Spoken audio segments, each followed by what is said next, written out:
Welcome to the Copeland Coaching Podcast, where it's all about turning your job search into a slam dunk. Your host is Angela Copeland.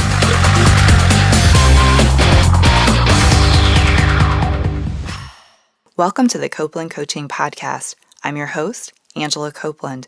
Live on the phone with me today, I have Janet Andrews in Los Angeles, California. Janet is an executive career coach, CEO of her company, A Career Above, and former outplacement trainer with 20 years of experience helping thousands of individuals in multiple industries accelerate their job search and achieve professional career goals. Janet, thanks for joining me today. You're most welcome, Angela. I'm honored to be part of your program. Well, I'm so excited to be speaking with you. As I mentioned, you have over 20 years of experience helping thousands of people, and we also went to the same graduate school, so that's also exciting. I know it is. How often do you see that? Right? So like I said, I'm really excited to get started. Before we were talking, you mentioned that you actually work with clients all over the U.S., and you said right now, most all of your clients, it sounds like, are virtual in other cities. Yes, they are. So I do work across the United States, and I work in all industries. And so it's really exciting because when it comes down to it, some of the same issues and problems that people face are similar. So it doesn't really matter where they are. It's the proven process and the strategy that's the most important. Yes, absolutely. Well, so from your experience talking with all these people and seeing some kind of those common threads, what do you think are the things that most people are struggling with? Where are they getting stuck? Sure.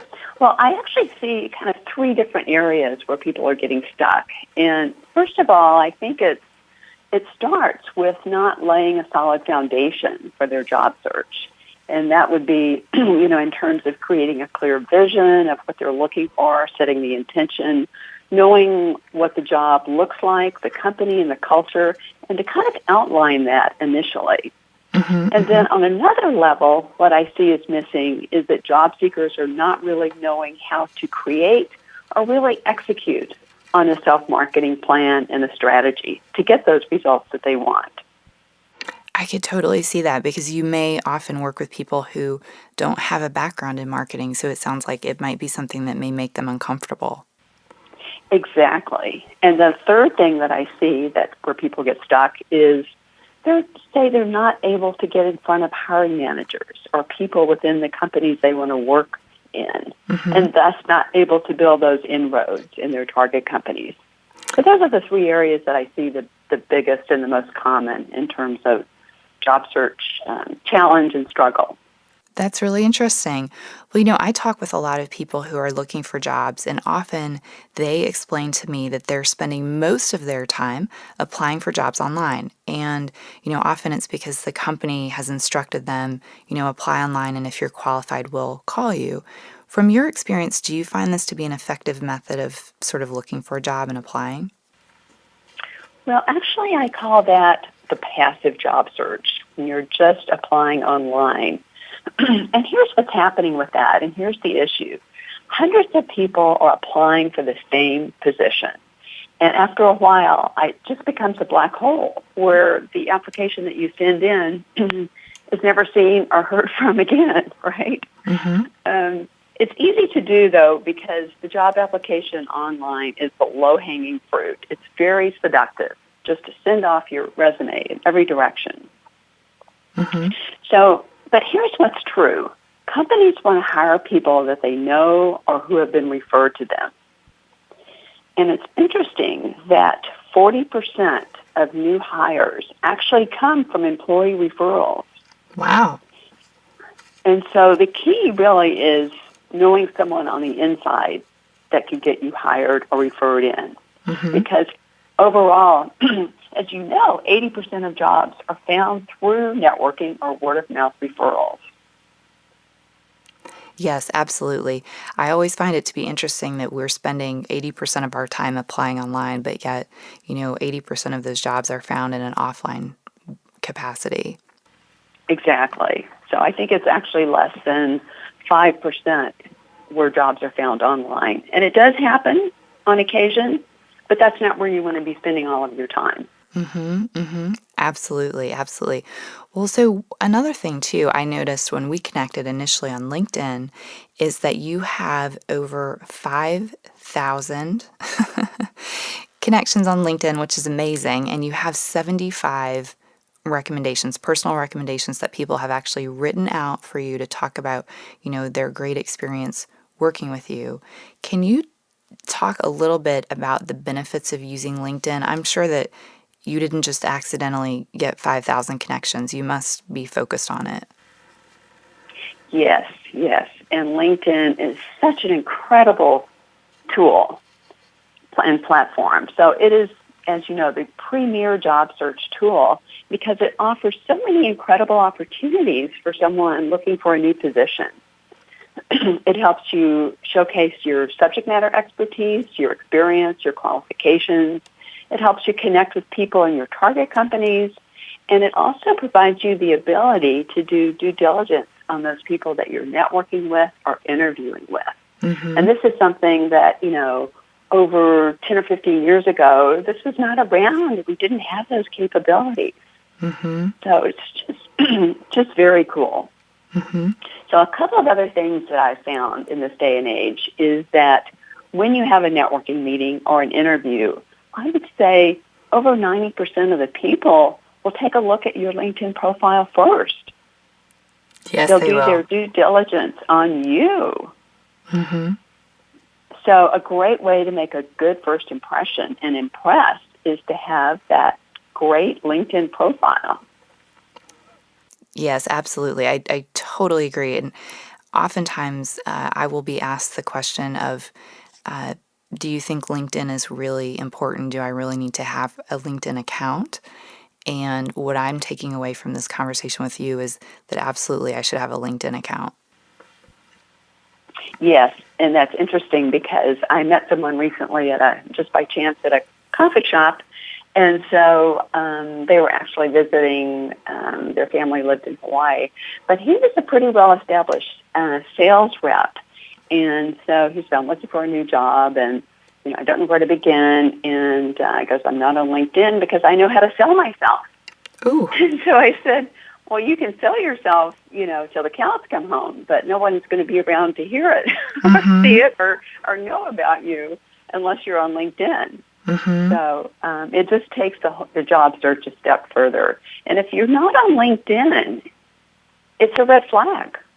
It is. It is. It's, you really want to ask the question, why is this person not on LinkedIn?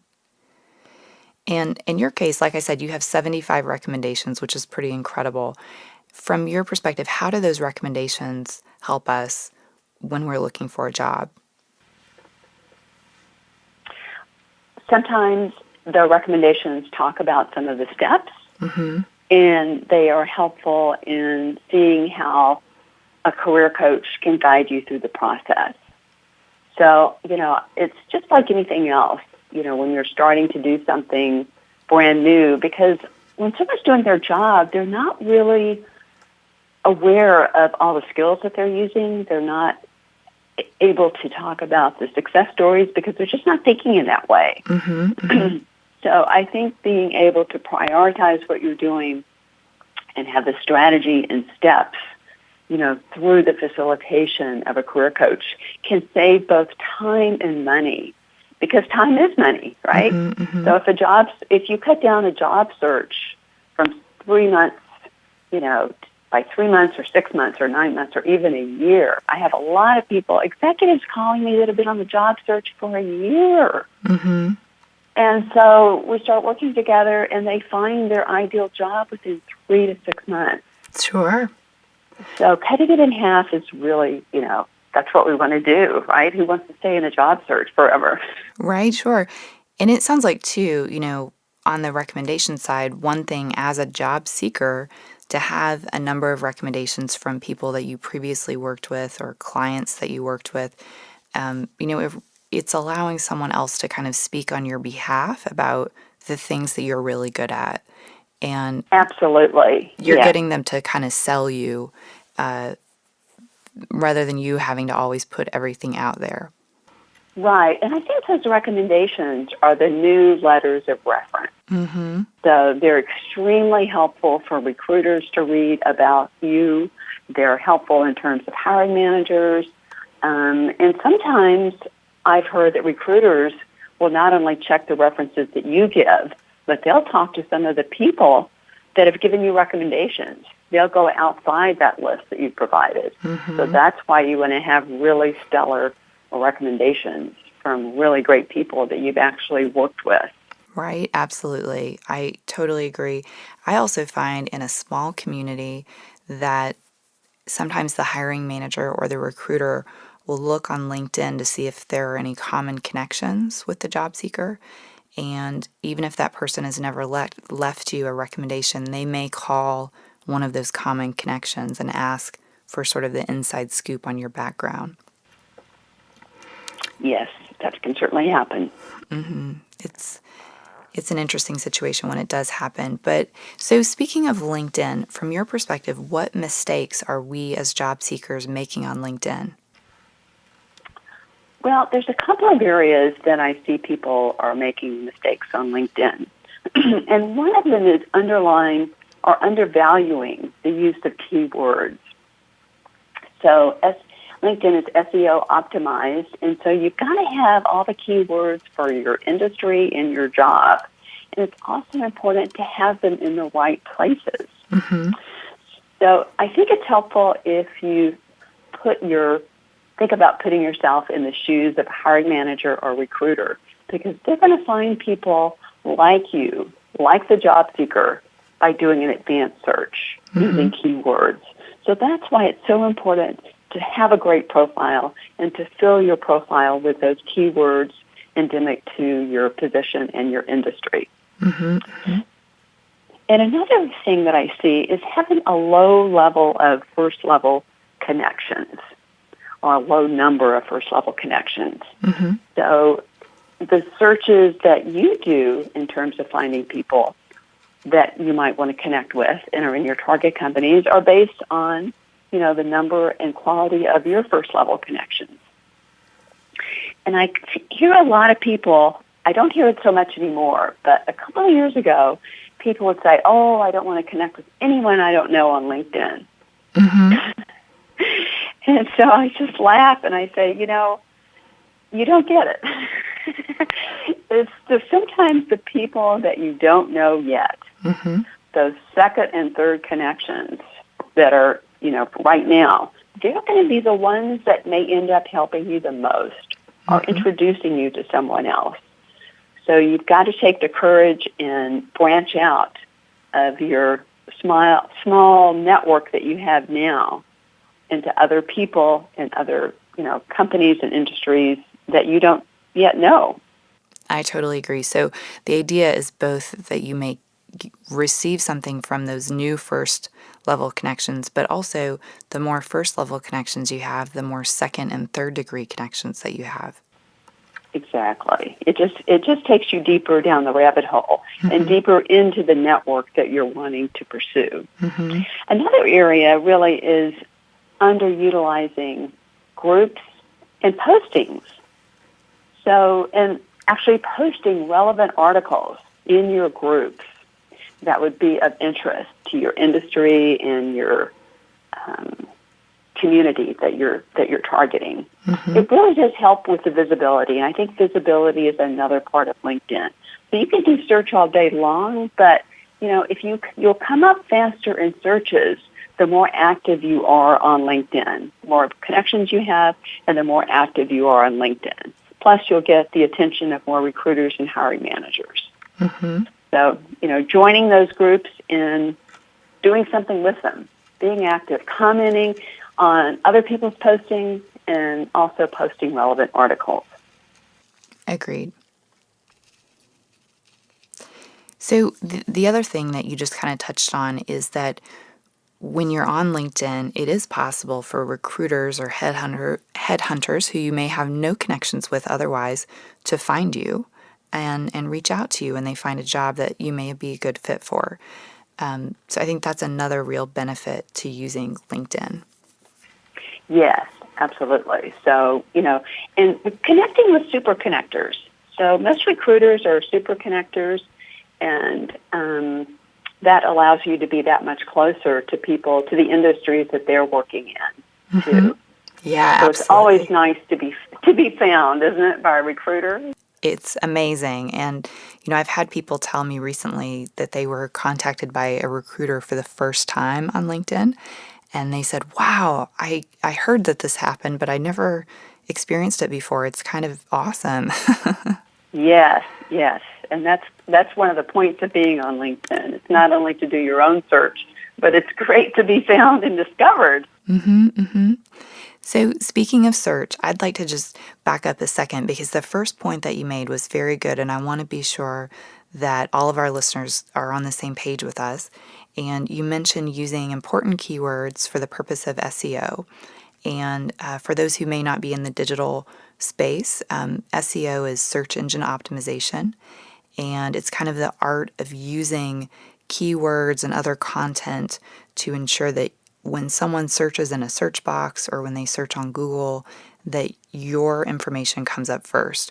So when you're talking about keywords that are important, I assume you're talking about industry keywords that a recruiter, for example, may search for on LinkedIn when they're looking for other people. Does that seem about right? Yes, you're absolutely right. That was a really good description. Okay. I want to be sure that we don't, miss anything there. But so it sounds like when you work with someone on sort of those keywords, how do you decide which keywords for your clients, which keywords are the most important? Well, that's a good question. So part of it can be the title, but it would also be the main areas of focus in their work. So it could be, so you have to think like a hiring manager or a recruiter. What are they going to be looking for? So, keywords like operations management, strategic planning, staff management. So you just have to, sometimes I take a look at the resume and, in that summary paragraph or kind of go through, the keywords in the resume, but also taking a look at particular job descriptions that may be of interest. What are the keywords in there, towards the top of the position? So I might share with you, too, and all the listeners, that there's actually 3 areas on your LinkedIn profile where keywords count 3 times. Did you know about that? Yes, absolutely, but I'd love it if you could share. Sure. Okay. So the first place is in the profile on your heading. So it's that top block, and you actually have 2 or 3 lines. So you just keep typing until you run out of space. Because you want to get as many keywords as you can in that section. It's also the first thing people see when they click on your profile. So that's one place. The second place would be in your job titles. So if there's anything you can add to your job title and still making it legit, right? Then you would do that. And then the third place would be under the skills and expertise. You want to make sure you've got all those skills in there that are relevant to your position and the position that you're looking for. Absolutely. I love the fact that you pointed out sort of the heading at the top or the headline of the page. I think a lot of people really fail to fill that out, and it will automatically typically pull in your current job description and sometimes your current title, and sometimes that title is really not terribly descriptive of what you do.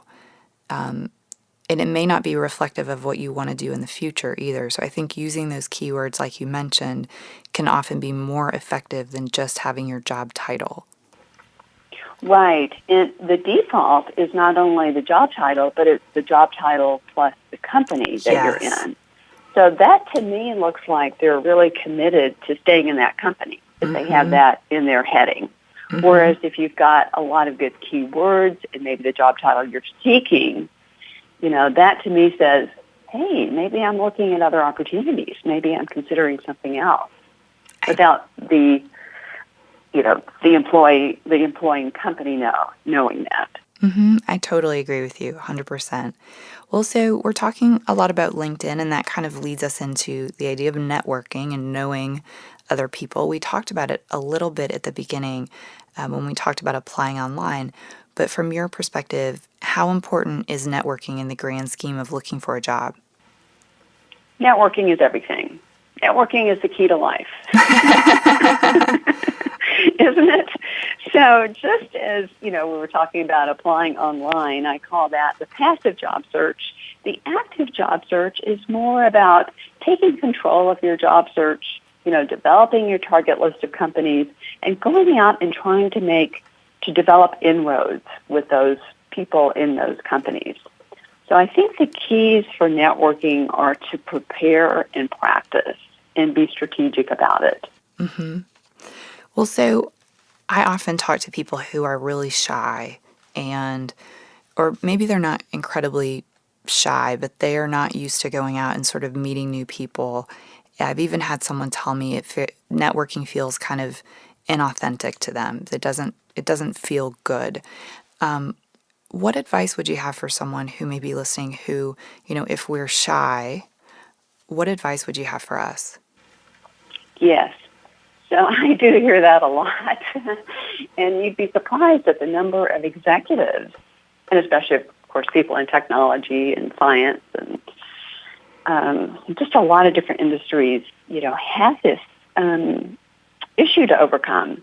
So they don't really need to overcome it. They just need to do a little bit extra in terms of planning ahead. So I think if you're out there, if you're going to a professional association meeting, you're going to have some icebreaker questions in mind. So it takes the focus off of you, right? Yes. So if you can, come into the meeting and get to know people, focus on the people and the relationships as opposed to thinking about yourself, that can help. And if you're in an individual one-on-one coffee meeting, having a script in mind, the structure and a script in mind for the meeting can also help. So you can even take a list of your own questions if you're meeting with someone.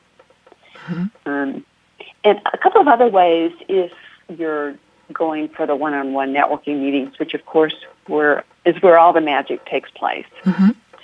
And you get referrals. So you're referred into someone. So it's not exactly like a cold call.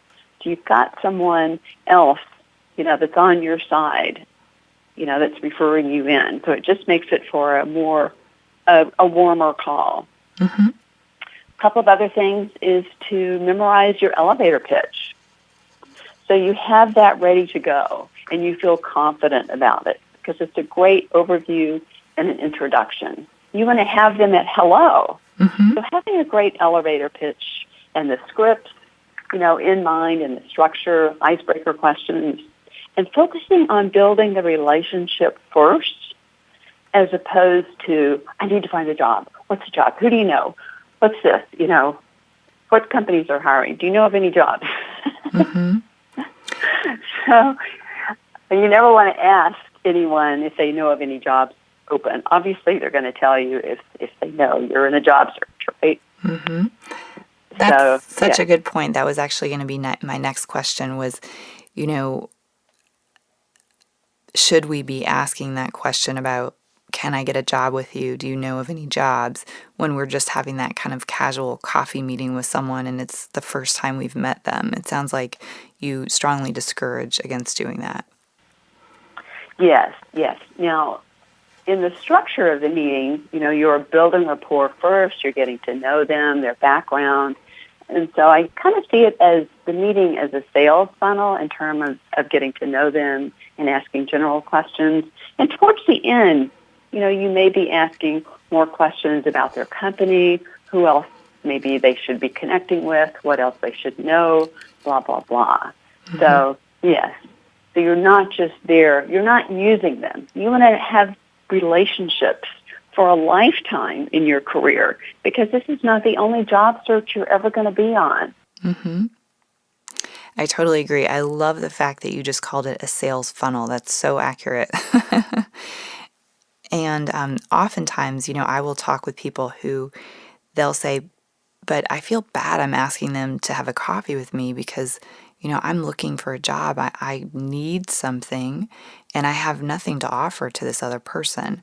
But when you create a relationship that is long lasting, that other person may eventually need something from you. They may eventually be job searching or looking for a new vendor that you may be able to refer to them. Like, it should kind of be an opportunity to create a two-way street. It shouldn't just be that you want something from them. You're absolutely right. So they could be in your shoes, a year or so later. And it's also paying it forward. So I think that most people do understand what the person is asking, and a lot of people are available to help. Sometimes what happens, though, is that it's not the right time. Mm-hmm. The person is too busy, or they have a deadline on a project, or something in their personal life has just happened. Maybe there's been a death or divorce or whatever. Mm-hmm. So I think, especially with people who are shy and introverted, it's so easy to take everything personally. I think that's a very, very good point. I speak to people very often who say, well, this person didn't respond. They must not like me, or they must not want to have a meeting with me. And it's like you said, there could be a death in the family, for example. They could be out of the office. They maybe don't want to tell that to someone that they don't know. So it's better to not take it personally, because so often it's not personal. Right. And I preface my whole programs with saying, I don't know how you feel about being in sales, but you're now in sales for your job search, mm-hmm. and you are the product. So for this next couple of months or couple of weeks, you're going to be a sales agent. Mm-hmm. Most people don't like to hear that, but they do agree that's what it's all about. Right? Absolutely. Absolutely. And I think sometimes even people who are salespeople have a hard time with this concept of selling themselves versus a product. Right. Yes. Well, so another thing that, sorry. I was just going to say it's out of their range of comfort, mm-hmm. because just yesterday a client was saying, I can sell anybody else. I can do sales for anybody else, right? I can mm-hmm. do a product. I can sell someone else, but I can't do it myself. I can't, So, and there's steps to learning how to sell yourself. So mm-hmm. it's not you wake up one morning and go out and tell the world about yourself. Mm-hmm. So there are strategic steps in planning, and it's a process to mm-hmm. be able to do that and feel confident in doing that. Well, I think so often, especially as children, we may be taught not to brag or not to talk too much about ourselves. And, it can be difficult to sort of transition in your mind into this place of, I am going to have to go out and sell myself. But at the end of the day, if you don't sell yourself, no one else will. I mean, you're the only person exactly. that can do it. That's right, Angela. And if you don't have the confidence in your abilities and your ability to do the job, no one else will. Mm-hmm. So you have to carry it. You've got to exude that confidence and that enthusiasm when you're networking and when you're in the interview. Mm-hmm. And one way to do that really is to talk about what you're passionate about in your job. Because when you're talking about your passion, your whole body lights up. Mm-hmm. I've seen this time and time again. I go, what do you love about what you do? What's your passion? And it's just like night and day when they start talking about it. Their eyes light up. There's just this glow about them. And it's contagious. Mm-hmm. And companies want to bring them on. They say, bring that passion to us. That's right. Work your magic here. Absolutely. Well, when we're out there job searching, another part of the job search process that can often be very stressful for us is negotiation. And, many people have never tried negotiation before, so they're not quite sure how normal it is and if other people are really doing it. Can you share with us from your perspective, how common is negotiation in a job search?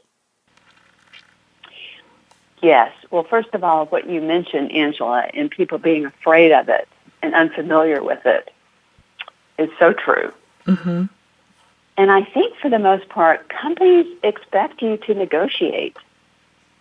So it just always depends upon the company, right? There's exceptions to every rule. So one key question that I recommend using, when you get to that point, you've got the job offer, and you're thinking, should I negotiate? Can I negotiate? Is there room for negotiation?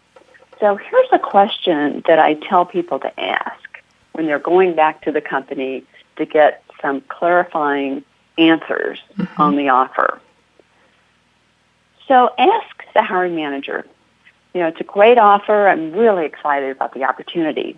Let me just ask you, do you have any flexibility on the salary portion of the offer? Mm-hmm. So that question alone is going to give you the answer you need, whether or not you can negotiate.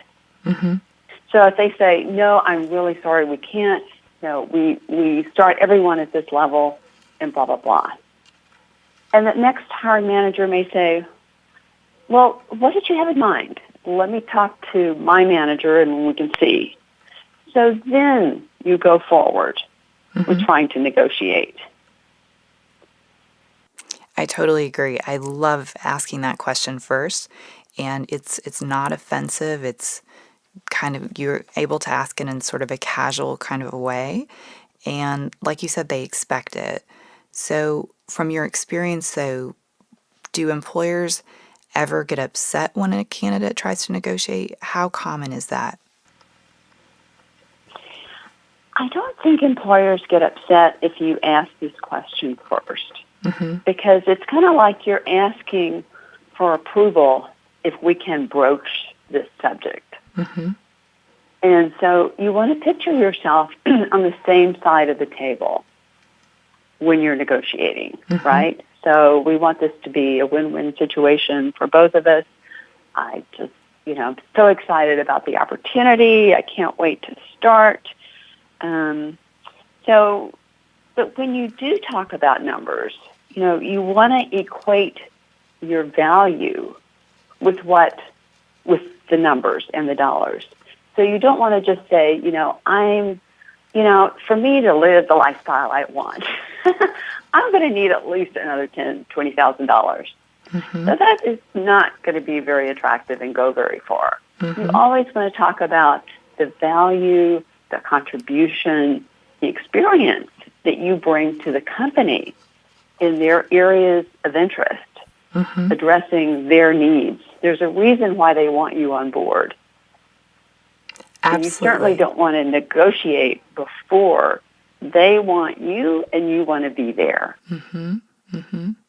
I really like that you talk about value because, I've seen occasionally that people will start with, like you said, something about lifestyle. Like, I have 3 children and my spouse stays at home with my children and I can't afford to take this salary. Well, I think you probably, like you said, you want to negotiate more on what it is you're bringing to the company and why they should want to compensate you more highly rather than something related to your lifestyle. Right. And again, it's the with them, but it's the with it, actually. So it's what's in it for them, right? It's not about you. So some people, when they're asked the question, why do you want to work here? Oh, it's 5 minutes from my house. Well, that's not the right answer. Because I have the qualifications, experience, and expertise to help bring this company or this department to a new level, to help you with these new projects, meet your deadlines, and all this other stuff. So again, with the salary and equating your value, what are the hot points that they're interested in? Hone in on that. You have exactly 10 years experience working on this new software system or this new project that they're just starting with. You can bring it up to speed in no time. So that's the value that I'm talking about. So always when you're talking about numbers in negotiating, talk about all the things that you bring to the table. And doing your salary research, obviously, it never hurts to say, Also, based upon the research I've done from a couple of different sources, I actually see that there is a range. Mm-hmm. So, that can be helpful too, because they actually may not have done their research and may be out of the ballpark. Mm-hmm. Absolutely.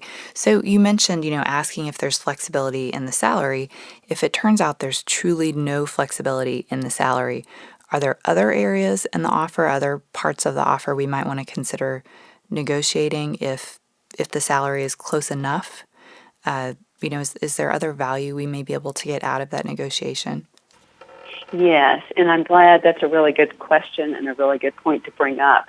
So I wouldn't exactly leave the salary issue alone. I might say, in 3 to 6 months, would it be possible to do a performance review and take a look at an increase in salary at that point, mm-hmm. and develop some benchmarks that I would be working toward. Mm-hmm. So that's negotiating for your future. Right. So, yes, so there's a whole list of things. I always provide a whole list of areas that you can negotiate, on the offer. Sure. So, again, I would use that special question. Let me just ask you, do you have any flexibility on the start date? Do you have any flexibility on the commission structure? Right? It's a very nice, soft, friendly question. Mm-hmm. Well, sure. What did you have in mind? I'm not sure. I'll have to check on that. Mm-hmm. No, everybody has to start in 2 weeks. Or the sales commission structure is the same for everyone. Okay, thank you. Let me just ask you. Again, I'm so excited about getting to work, and being a great communicator and salesperson or whatever. I always like to ask a lot of questions. So, mm-hmm. Right. These are such good points. The one thing I love to approach if the financial piece is fairly close is many people ask me about vacation, because I find that for many folks, vacation is really valuable to them, maybe even more so than money at times. And although oftentimes the company says that their policy for new employees may be 2 weeks of vacation, I have found, at least through my experience, that many companies are actually fairly flexible when it comes to vacation time. And so if they can't negotiate on salary, if vacation is important, that may be another area to consider. Excellent point, Angela. Absolutely, because it doesn't cost the company any money. Mm-hmm. Right? So, yes, that's a really good point. And a lot of people, international people want to be traveling, far places when they go on vacation. And 1 week or 2 weeks is just not enough. Yes. So, or for family issues or whatever, it's very helpful. And I think that's a really good point to bring up and a really good question. And the one thing is, though, if you do negotiate for extra vacation, you always want to get it in writing, because sometimes the deal that you make for the extra 2 weeks of vacation per year, for example, is with the hiring manager. And I can say from personal experience, I had a job once years ago where on my second day at the job, the person who hired me announced that he would be leaving. Oh, gosh. And which had turned out great, but luckily I had everything in writing, because if his replacement had come in and said, well, where do you have that written down? I didn't make that deal with you. I would have been out of luck. So definitely anything you negotiate, be sure to get it at a minimum in an email. Yes, absolutely. And then keep it. Right. That is right. Well, as we talked about at the beginning of the show, you are located in the LA area, and I speak with lots of people who are really interested to move, especially to Southern California. So I would love to get your perspective on what should job seekers do if they are interested to move to California. Okay. And actually, I moved to LA just a couple of months ago from San Diego. Oh, wow. Okay. So I call myself a woman of two cities. But actually, I also love Northern California. The Bay Area is just exquisite. So, there's so many beautiful areas in California. So, yes, come on over. So my advice, if you're thinking about Southern California, is to bring your own water. We're in a drought here, although we're expecting El Nino at any moment. So El Nino will hopefully solve the drought problem. But anyway, also bring buckets of money. It's very expensive here. In fact, moving just from San Diego to L.A., everything, my insurance, health insurance, car insurance, everything's gone up. So, but there's more money to be made here, too. But finding a job from a distance, you're going to apply the same structure, the same step-by-step process. And if you're determined to move to a certain area, it's drop dead what you're going to do, I would go ahead and put that location on your LinkedIn profile. Okay, that makes sense. Yeah, so developing your network offline and online and offline, right? And most of your in-person meetings are going to take place over the phone. So at some point, I would schedule a trip out here and schedule at a time where you can hit a couple of professional association meetings for your industry, and you can set up those coffee meetings ahead of time for people in your target companies. So you want to check out wherever you're thinking about moving, obviously, first, and try to have all of those meetings, because it can be a little bit challenging trying to find a position from afar. But people do it. And most of the people I know that did it went ahead and put their location on their LinkedIn profile first. That's interesting. That's great advice. And it sounds like... Yes. It sounds like also, based on what you were saying, that you would recommend that we also come at some point in person and have those coffee meetings so that, we're not just a LinkedIn profile, we're a full-on human worker that you can see. Yes. And it shows your interest and your commitment by being here. Right. I totally agree. Well, so being that you're in California, I wanted to ask you what some of the new sort of hot jobs are that you're seeing that are coming onto the market today. Yes. Well, there's a lot of great, interesting, hot new jobs, and I have about a dozen or so to share with you. Oh, great. So many of them are tech. Some are medically associated, just kind of across the board. So I'm just going to read them off. So the first one is online reputation manager. Oh, yes. Ethical hacker to uncover weaknesses. Mobile apps tester. Director of social marketing. Social customer care specialist. Gaming manager. Hydrologist. Hydrologist is someone who studies water distribution. Oh, okay. It's in the field of sustainability and environment. And then in technology, there's some old standbys that are still really hot. Software development, right? Still really hot. Computer systems analyst. Information security analyst. Lots of different positions in security these days. Cybersecurity. Right. Mobile app developer. And then in healthcare, still physician's assistants, nurses, cardiac sonographers, and lab techs. Okay. So those are kind of the ones that I uncovered.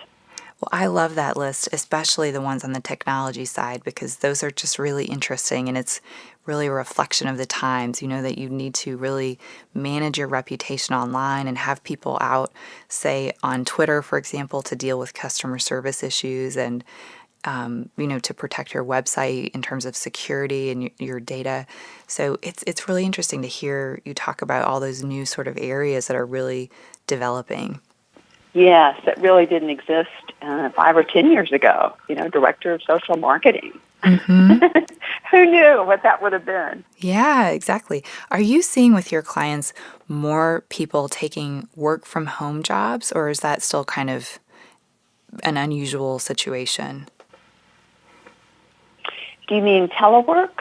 Yes, the kind of thing where rather than go into a corporation and have an office, the corporation allows you to work from your home office. Yes, I do see that a lot, especially when the headquarters is not in your city. So, but yes, there's still a blend of that going on. And then there's other companies that say, come into the office, 1 or 2 days a week, and you can work at home the rest of the time. So I do see still a lot of flexibility in that. I think just a couple of years ago, they were, trying to get people back in the office because all these studies were showing that people weren't that productive at home. But then they did a whole other range of studies that showed that people were more productive at home. So it depends on who's doing the studies. Right. But, yeah, so I think it's a great opportunity if you are able to do that, because you're saving time and energy by just, being able to get to your home office is much easier than getting to the work office. I totally agree. I'm really excited to see what happens over the next, say, 10 years in terms of working from home and how that may evolve in the future and how that may change the job market sort of dynamic in terms of applying when a company could pick any candidate anywhere.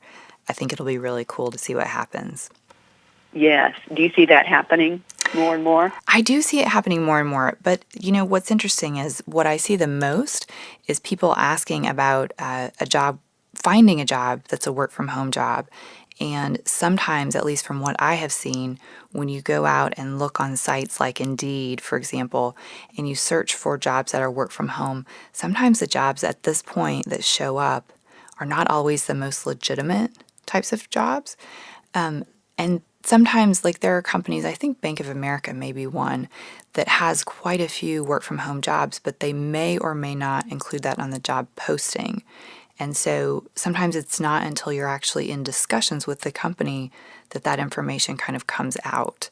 So, I'm interested to see if we start to develop a better way of communicating that to the job seeker on the front end.